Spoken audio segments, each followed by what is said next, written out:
is one of the big birds. I'll try to zoom out a little bit. So, come take a look. So the two pilots sit is up there. And then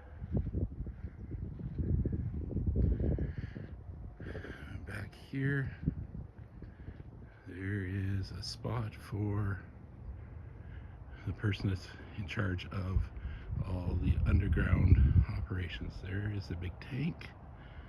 That hose is 14 inches in diameter. So yeah, not a small helicopter at all.